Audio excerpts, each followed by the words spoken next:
Hello guys, industry 4.0ની અંદર આપણે આજે આગળ વધીએ અને એની અંદર પહેલાં તમને એક ખાસ ઇન્સ્ટ્રક્શન આપી દઉં કે થિયોરિટિકલ સબ્જેક્ટ છે જેની અંદર મારા તમને સમજાવવા કરતાં તમારું પોતાનું વાંચન જે છે એ વધારે ઇમ્પોર્ટન્ટ છે.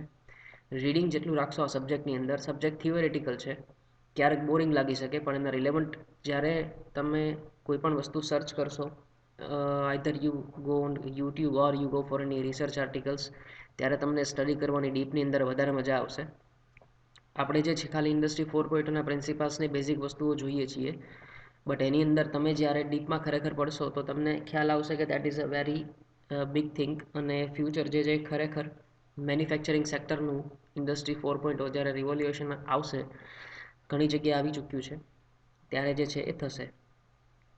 તો આજના દિવસે આગળ વધીએ આની અંદર અને જોઈએ કે ઇન્ડસ્ટ્રી 4.0ની અંદર તમને જે છે એક ફ્રેમવર્ક આપેલું છે, that is called proposed framework for industry 4.0.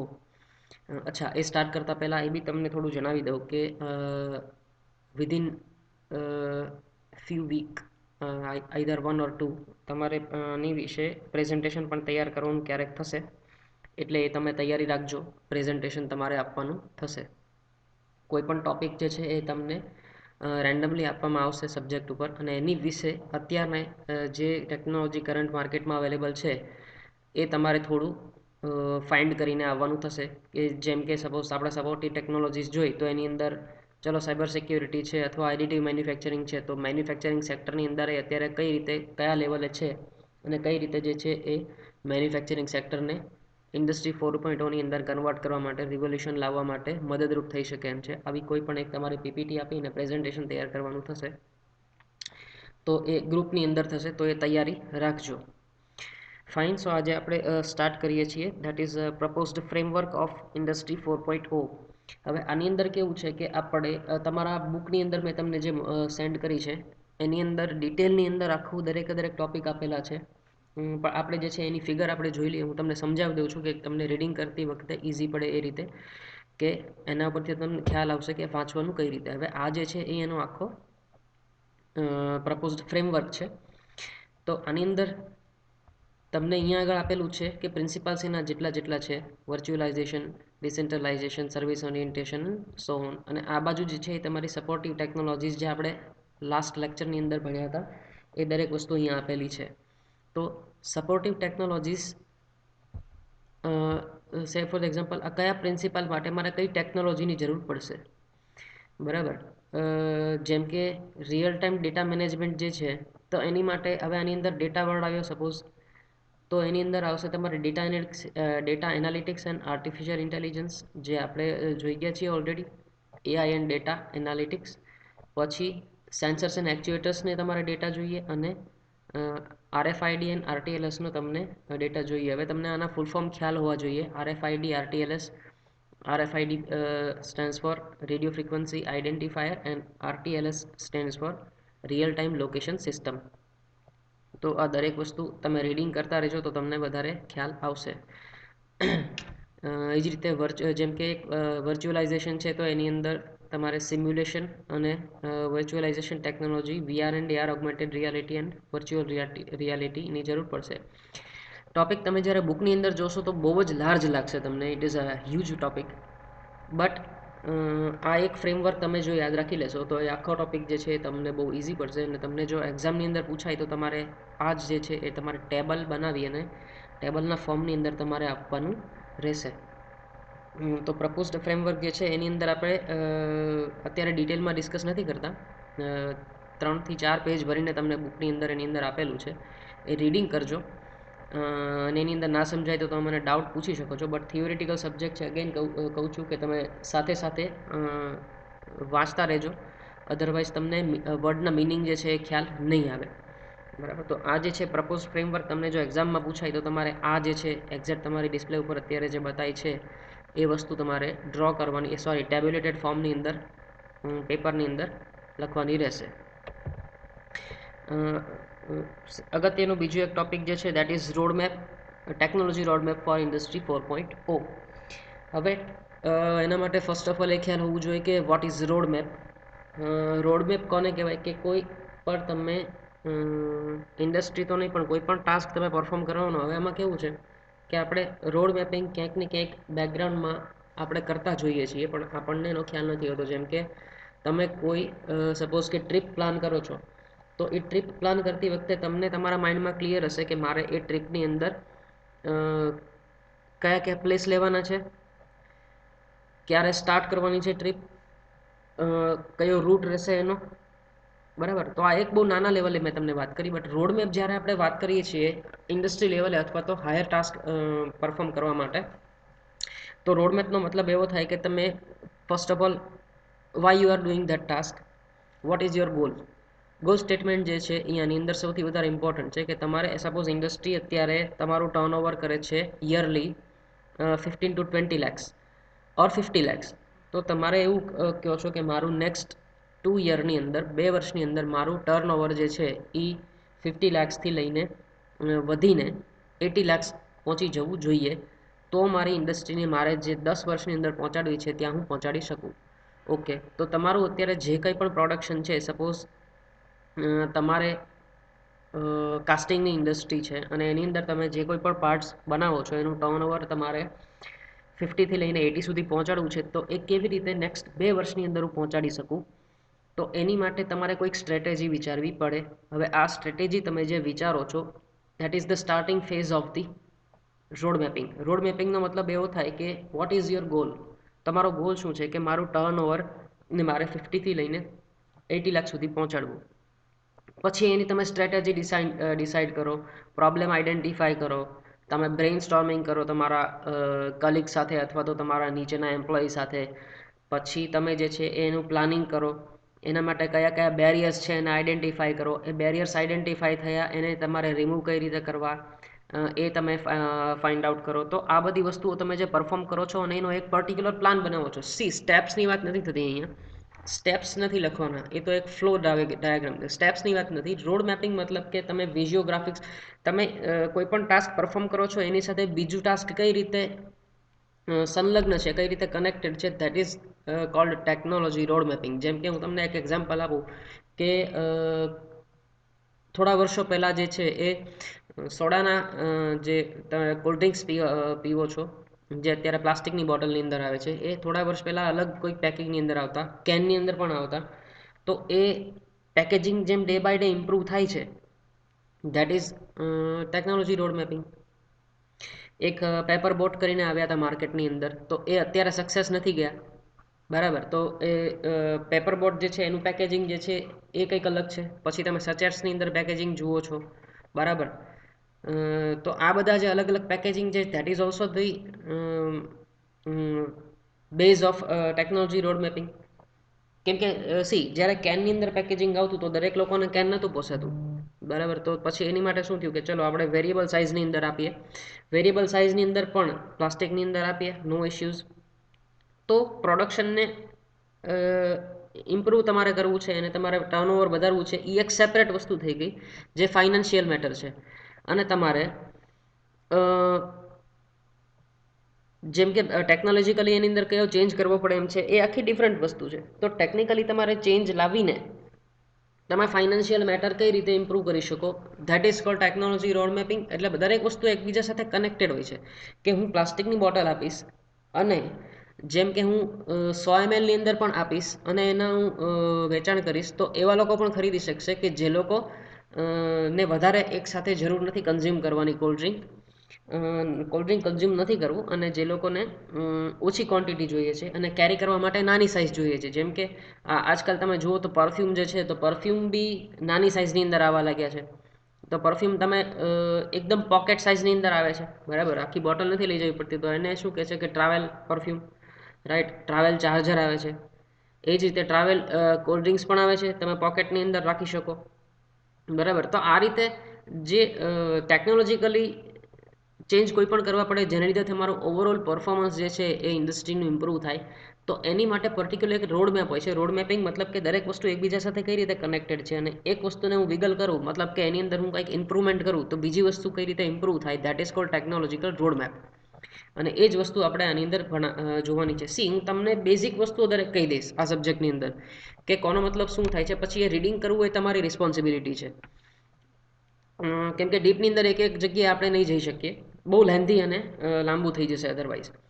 તો ટેકનોલોજી રોડ મેપનો મેં તમને મિનિંગ સમજાવી દીધો. બેઝિક ફંડા સમજાઈ જાય એટલે તમે રીડિંગ કરતી વખતે વાંચો તો તમને તકલીફ પડે નહીં. કોઈ પણ વસ્તુ જ્યારે કોઈ પણ સબ્જેક્ટ ભણો તો એનું બેઝ સમજી લેવાનો કે વોટ ઇઝ ધેટ. પછી જે છે એ તમે આરામથી જોઈ શકો છો. હું તમને બતાવી દઉં એકચ્યુઅલી ટેકનોલોજી રોડ મેપ શું છે. સી આ જે છે that is cold technology proposed framework જે છે this ease of a technology road map. અને બુકની અંદર અને તમારા સિલેબસની અંદર ટોપિકનું નામ આપ્યું છે proposed framework of technological road mapping. તો એનો સૌથી પહેલાં એક સ્ટ્રેટેજી ફેઝ આવે છે, પછી new product and process development phase આવે છે, બરાબર.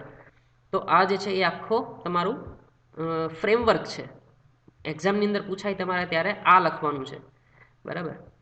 Framework, okay, this one. તો આ જે છે એ તમારે પ્રપોઝ ફ્રેમવર્ક લખવાનું થશે. આપણે થોડું ઇન્ટ્રોડક્શન જોઈ લઈએ એનું.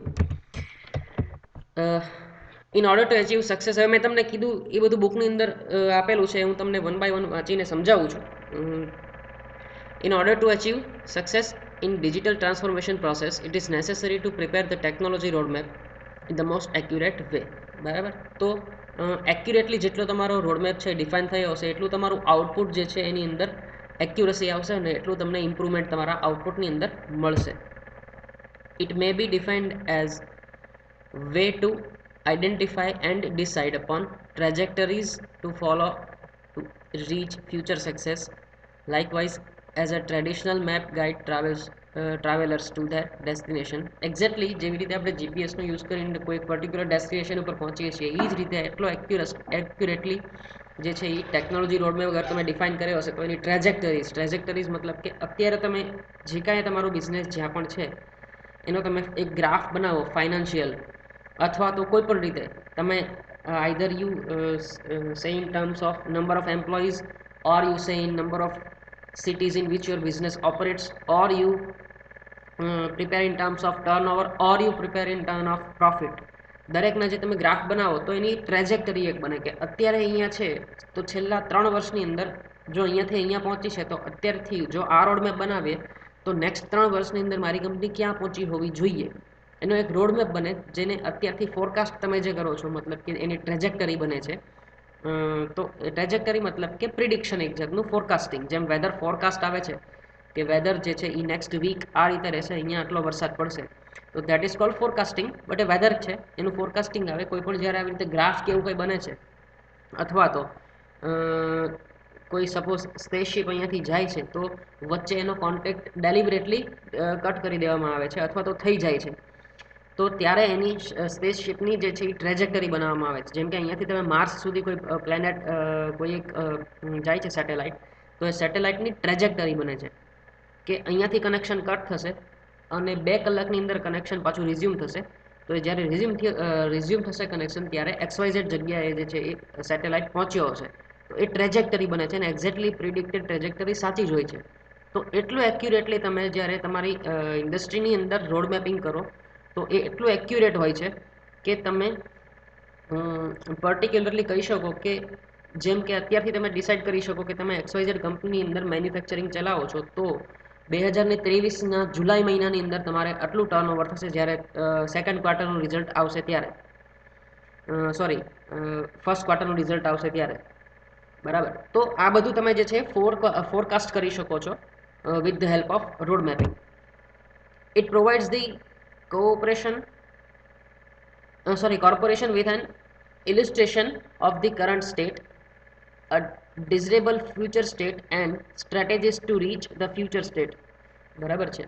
તો જેમ આપણે વાત થઈ કે અત્યારે તમારી કંપની ક્યાં સ્ટેન્ડ કરે છે, તમારું ડિઝરેબલ ફ્યુચર સ્ટેટ શું છે કે તમે શું ઈચ્છો છો તમારી કંપની પાસેથી. કેમ કે દરેક કંપનીનો ખાલી પ્રોફિટ એનો ગોલ નથી હોતો. કોઈકની પાસે અત્યારે જેમ કેમ એમેઝોન ચાલે છે તો એમેઝોન માટે અત્યારે પ્રોફિટ જે છે એ એમેઝોન માટે અત્યારે જરૂરી નથી. અત્યારે એ લોકો શું કરે છે કે Amazon is only acquiring the assets. અત્યારે એમેઝોન ખાલી એક્વિઝિશન કોસ્ટ એટલી બધી ખર્ચે છે કે એની માટે પ્રોફિટ અમુક કન્ટ્રીની અંદર છે જ નહીં, એક ખોટ ખાઈને ધંધો ચલાવે છે. જેમ શરૂઆતની અંદર ઝોમેટો, સ્વિગી, ઓલા, યુબર આ બધી જે છે એ કંપની શરૂઆતની અંદર ખોટ ખાઈને બિઝનેસ પોતાનો ચલાવતી હતી. એ જ રીતે અત્યારે એમેઝોન પણ એક્વિઝિશન એટલે કે એક્સપાન્ડિંગ યોર બિઝનેસ એના ટર્મ્સની અંદર અત્યારે શું કરે છે કે પોતાનો બિઝનેસની અંદર ભલે એને અત્યારે પૈસા નાખવા પડે તો એ લોસ કરીને પણ ચલાવે છે. તો આ લોસ મેકિંગ સ્ટ્રેટેજી છે, એક બિઝનેસની સ્ટ્રેટેજી છે, પણ એને એક રોડમેપ ક્લિયર હશે કે આજથી એક દશકા પછી મારી કંપની અહીંયા હશે અને વર્લ્ડની અંદર નંબર 1 કંપની બની હશે. ત્યારે જે પ્રોફિટ થશે એ અત્યારનો જેટલો પણ 10 વર્ષનો લોસ છે એ 3 વર્ષની અંદર રિકવર કરી શકશે. તો આવો સમહાવ એક ફોરકાસ્ટ કર્યો કે અત્યારે એનું કરંટ સ્ટેટ શું છે, એનું ડિઝરેબલ 10 વર્ષ પછીનું સ્ટેટ શું છે અને કઈ સ્ટ્રેટેજી એવી છે કે જેથી એ લેવલ સુધી પહોંચી શકે. રાઈટ. તો કરંટ સ્ટેટ, ડિઝરેબલ ફ્યુચર સ્ટેટ મતલબ કે ફ્યુચરમાં એ કંપની ક્યાં પહોંચવા માંગે છે, and strategies to reach the future state, અને એ સ્ટેટ સુધી પહોંચવા માટે એને કઈ સ્ટ્રેટેજીની જરૂર પડે છે. તો એ વસ્તુ જે છે આનાથી ખ્યાલ આવી શકે. Benefits of technological road mapping. તો આના બેનિફિટ્સ ઘણા બધા છે. Benefits one by one read કરી જઈએ. Establishing alignment of commercial and technical strategies. Commercial મતલબ કે ફાઇનાન્શિયલ સ્ટ્રેટેજીસ, ફાઇનાન્શિયલ આસ્પેક્ટ્સ છે એની સાથે એક અલાઇનમેન્ટ એટલે કે મેં તમને જેમ કીધું કે દરેક વસ્તુ આની અંદર એકબીજા સાથે કનેક્ટેડ હોય છે. તો એની વચ્ચે કનેક્શન ક્રિએટ કરે છે રોડ મેપિંગ. કોની વચ્ચે? ટેકનિકલ સ્ટ્રેટેજીસ કે તમે ટેકનોલોજીની અંદર શું ચેન્જ કરો તો તમારા કોમર્શિયલ આસ્પેક્ટ્સની અંદર ચેન્જ આવે. Second, improving communication across teams and organisations. ટીમની વચ્ચે જે છે એક કમ્યુનિકેશન ઇમ્પ્રૂવ થશે. શું કામ? કેમ કે દરેક માણસને ખબર હશે કે મારે શું ટાસ્ક પરફોર્મ કરવાનું છે અને શું કામ. That is most important thing. તમે કોઈ પણ કંપનીની અંદર એમ્પ્લોયને તમે ખાલી એવું કહી દેશો ને કે તારે આ ટાસ્ક પરફોર્મ કરવાનું છે, એ તારે કરે જવાનું, તો એ મોનોટોનસ ટાસ્ક બની જશે એની માટે. અને જો એ મોનોટોનસ ટાસ્ક બની ગયું તો એની અંદર ઘણી ભૂલો થશે અને અમુક ભૂલ એને ખબર જ નહીં પડે કે આ ભૂલ કહેવાય કે નહીં. ફર્સ્ટ ઓફ ઓલ તો એને ખબર હોવી જોઈએ કે ગોલ શું છે અને મારે આ ટાસ્ક શું કામ કરવાનું છે. બરાબર. સેમસંગની મેન્યુફેક્ચરિંગ નું એક R&D સેન્ટર કોરિયાની અંદર છે. હું તમને એક નાનકડી વાત કરી દઉં, જ્યાં મારો ફ્રેન્ડ વર્ક કરતો હતો R&D ડિપાર્ટમેન્ટની અંદર.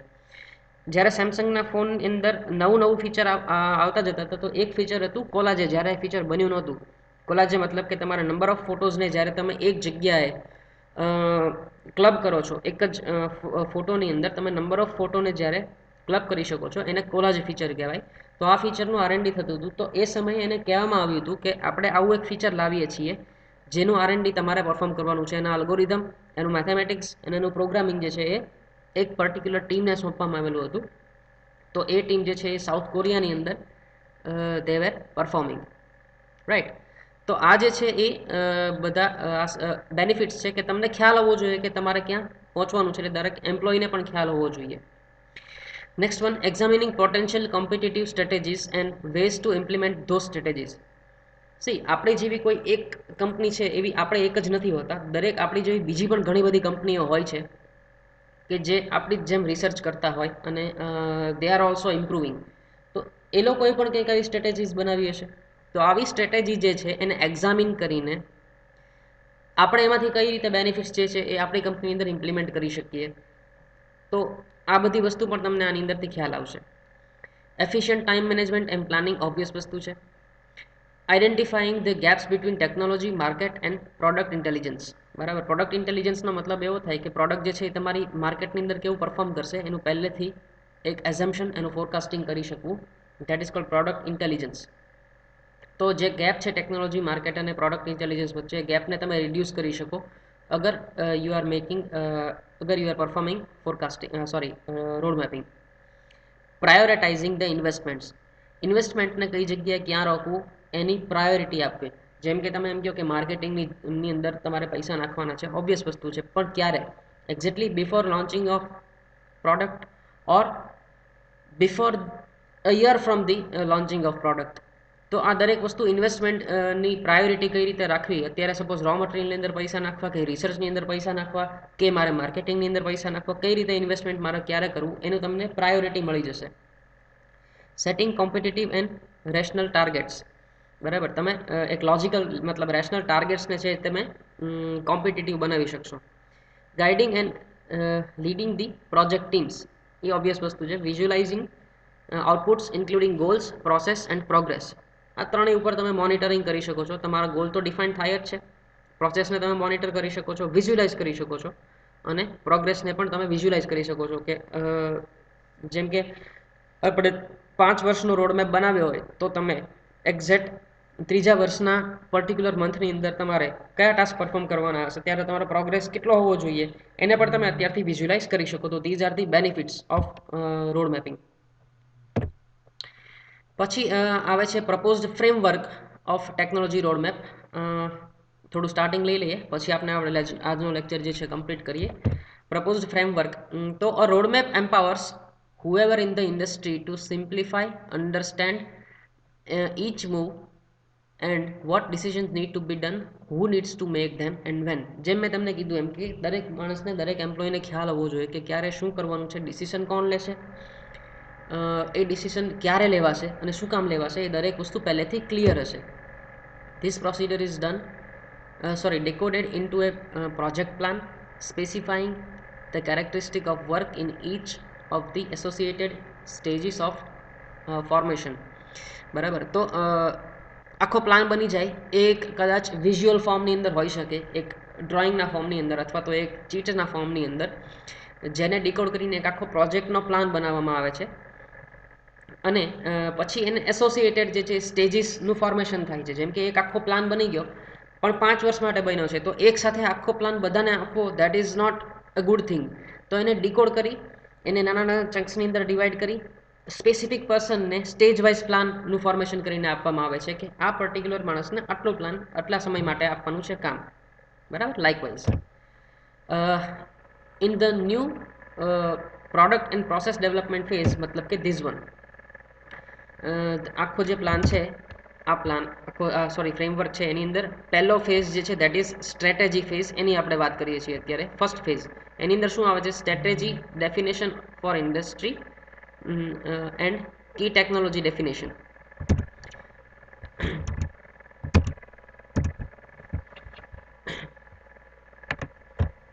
તો આની અંદર in the new product and process development phase, ideas are generated at first. સૌથી પહેલા તો આઈડિયા જનરેટ થાય છે, ઓબ્વિયસ વસ્તુ છે. The generated ideas are evaluated and some potential ideas are selected for the implementation. See, આપણે design એન્જિનિયરિંગની અંદર એક વસ્તુ આવતી હતી, that was brainstorming. બ્રેઇનસ્ટોર્મિંગનો મતલબ એવો થાય કે નવા આઈડિયા જે છે સૌથી વધારે બ્રેઇનસ્ટોર્મિંગની અંદર તમને મળતા હોય છે. તો આ ઘણા બધા નંબર ઓફ આઈડિયાનું સાચા હોવું, સારા હોવું, ખોટા હોવું, ખરાબ હોવું જરૂરી નથી. આઈડિયા હોવા જરૂરી છે. પછી એમાંથી કેટલા ઇમ્પ્લિમેન્ટ કરવા એ પછી ડિસાઇડ થાય છે. તો સ્ટ્રેટેજી ફેઝની અંદર આ બધું આવે છે. Considering the natural constraints like budget limits, partnership policies and inadequate human resources, just some of the chosen ideas can be projected in shape of one or several portfolios. પોર્ટફોલિયોઝ મતલબ કે એક સાથે ઘણી બધી ક્લસ્ટર કરેલી અલગ અલગ થોટ્સ, એના આઈડિયાઝ, અને એને ઇમ્પ્લિમેન્ટ કરવા માટે કેટલી કેટલી તમારે તમારા ઇનપુટ જોશે. જેમ કે બજેટ જે છે એ તમારું ઇનપુટ કહેવાય, તો એ તમારી લિમિટ, મતલબ ઇનપુટની એક લિમિટ હોય છે. Partnership policies, number of partner જે છે એ ભેગા થતા હોય કોઈ બિઝનેસ માટે, તો એની અંદર દરેકના અલગ રોલ હોય છે. અલગ કોઈ ફાઇનાન્સ કરતું હોય છે, કોઈ નથી કરતું હોતું, કોઈ વર્કિંગ પાર્ટનર હોય છે. ફાઇનાન્સ કરે છે તો એને સ્લીપિંગ પાર્ટનર પણ કહેવાય છે. એન્જલ ઇન્વેસ્ટર જે છે તો એ શું કરે છે? સાથે તમને મેન્ટરશિપ પણ કરે છે અને તમને ફાઇનાન્સ પણ આપે છે. તો દરેક વસ્તુ પહેલાંથી ડિસાઇડ હોય છે. અને આ રીતે તમારો જે છે એ સ્ટ્રેટેજી ફેઝ છે પહેલાં આવે છે. પછી જે છે એ તમારો નેક્સ્ટ ફેઝ આવે છે આ ફ્રેમવર્કની અંદર તમારા ટેકનોલોજી રોડમેપના. તો સ્ટ્રેટેજી ડેફિનેશન, તમારી શું સ્ટ્રેટેજી છે, એની પછી તમારી કી ટેકનોલોજી કઈ કઈ એની અંદર યુઝ થશે, એ સ્ટ્રેટેજી ફેઝની અંદર આવે છે. તો આ દરેકનું એક ક્લબ કરીને જે એક તમારી સ્ટ્રેટેજી ફેઝનો રોડમેપ ડિસાઇડ થાય એને તમે કહી શકો પોર્ટફોલિયો. બરાબર. અત્યારે એટલું રાખીએ છીએ આ લેક્ચરની અંદર. જેમ મેં તમને કીધું એમ કે તમે રીડિંગ પ્રોપર કરતા રહેજો, અધરવાઇઝ તમને થોડું બોરિંગ લાગી શકે છે. પણ સાથે સાથે ગૂગલ પણ કરતા રહેવું, થોડું સર્ચ પણ કરતા રહેવું, જેથી કરીને તમને what is going and what you are reading એનો તમને ખ્યાલ આવે. સો ફાઇન, આજના લેક્ચરમાં આટલું રાખીએ છીએ. બાકીનો જે ફ્રેમવર્ક જે છે આપણે નેક્સ્ટ લેક્ચરની અંદર કન્ટિન્યુ કરશું. બાય.